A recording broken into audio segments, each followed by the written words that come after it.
What's going on, guys? Venomousfatman here, and I got a brand new segment of The Verdict for you. This time I'm talking about the brand new Marvel movie Thor that just came out not even a couple days ago. I just got back from the movie theater just like a couple seconds ago after seeing the movie, and I have to say I was really impressed. I was really satisfied when I went to go see it. Marvel really pulled out all the stops on this one.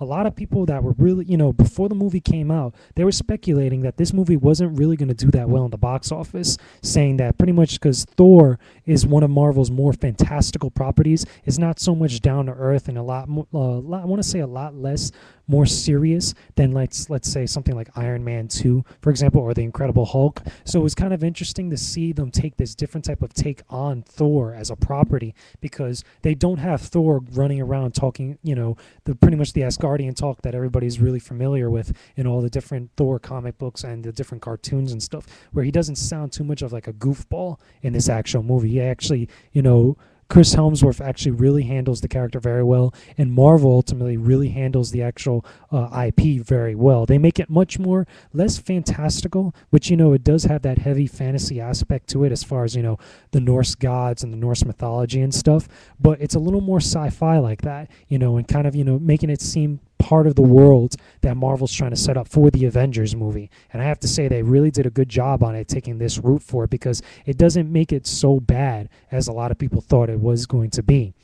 Now, Thor isn't a bad movie. It's by no means a bad movie at all. It's anything, it's a good, almost great movie in itself. There were a couple problems I did have watching the movie. One thing I have to say, and a couple other people have said it before me, but at least in my opinion, it's not as bad, but it is noteworthy, is that more of the scenes that everybody's really going to be interested about and really kind of, take a lot in from it is the scenes in Asgard. Now, I know part of a big chunk of the movie, actually, Thor gets banished over to Earth, where he has to learn a little bit about humility and stuff. But in all honesty, the really meat and the potatoes of the entire movie is what's going on in Asgard, from the Frost Giants fight scenes to all the way to when Loki takes over Asgard. No spoiler a little bit, I'm gonna try not to spoil too much of it, but most of what you're going to want to see is going on in the fantasy realm of Asgard underneath Odin's rule and stuff like that. Most of what's going on in Midgard, while it is important to the plot overall, I have to say, in all honesty, most of what's going on there is not as elaborate and not as, really attention drawing in as what's going on in Asgard, even though it is important, because obviously we do see people like S.H.I.E.L.D. We actually get to see Hawkeye for the first time, where he's going to be part of the Avengers. We actually see him. He doesn't have so much of a mask as much of anything else. It looks more kind of like a guy in just like a shield suit and a little body armor, to be honest with you. It would have been much more better, in my opinion. It would have been more interesting if they actually gave him a mask or something, with like an H or something or whatever. A little more kind of a nod to the classical look of Hawkeye, but he wasn't there for so long in the movie where it bugged me too much. He was only there for a real brief scene when Thor is kind of messing around with a bunch of the dudes at S.H.I.E.L.D., where he's trying to get his hammer back and he ultimately fails.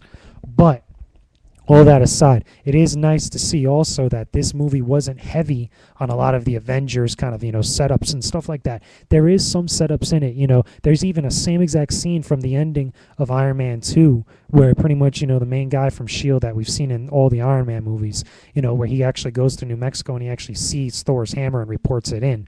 That was pretty cool, that it's kind of like a reiteration or kind of like telling of what went on at the ending of Iron Man 2, to be honest with you. But it was really good. It was nice, short, and to the point, and it just moved on. It wasn't kind of harping on the Avengers kind of initiative and stuff, even though S.H.I.E.L.D. is present in this movie. And then on top of that, even though this might be a little bit spoilish, but it's actually already leaked on the net already, but the ending after the credits is a big nod to Captain America. Now, it doesn't show anything specifically that's Captain America related, with the exception of one thing that isn't really like a shield or him frozen in ice or anything. If you haven't seen it already, here's what happens after the credits.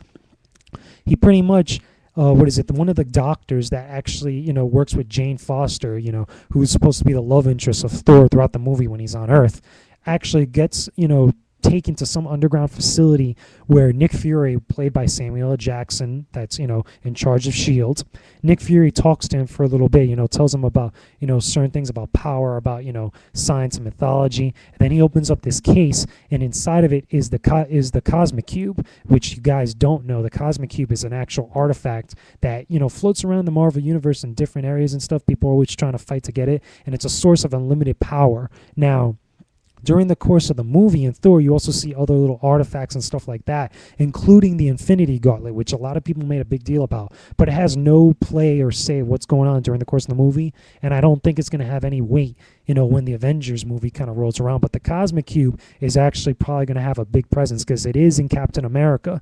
If you guys have read anything online about Captain America, the Cosmic Cube is going to be something that the Red Skull is going to be trying to use during World War II, and Cap is going to have to try and stop him. So it's interesting to see that Nick Fury of S.H.I.E.L.D. right now in the present day has the Cosmic Cube. So that might be kind of like foretelling of what's going to be going on during the events of Captain America. And will also be interesting to see how these events and how that actual cube comes into play during the Avengers. And another thing that is noteworthy of that, which, without spoiling too much of the end of the movie, Loki does make an appearance after the end of the credits, which is kind of, I guess, foreshadowing that Loki is going to be the main villain of the Avengers movie. So it's too early to tell right now. They're right now filming the Avengers, but it's nice to see that kind of setup, and it's getting everybody pumped up for Captain America later this July. So I'm definitely going to be seeing that. But getting back to Thor, Thor is a great movie. If you guys have not seen it yet, get a chance, go and watch this movie, because you're really going to want to, you're going to really want to get the whole sense of what's going on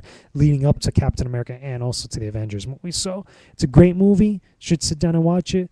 That's all I got for this. Leave your comments and video responses, guys. I don't mind. Just keep it civil. Let me know what you guys think about this whole movie. If you've seen it, talk about it, whether you enjoyed it or not. If you haven't seen it, talk about it on there anyway. Talk about the Avengers movie. Put it in the comment section below, and I'll talk to you guys again soon. This has been The Verdict. I'm Venomousfatman. I'll talk to you guys again later.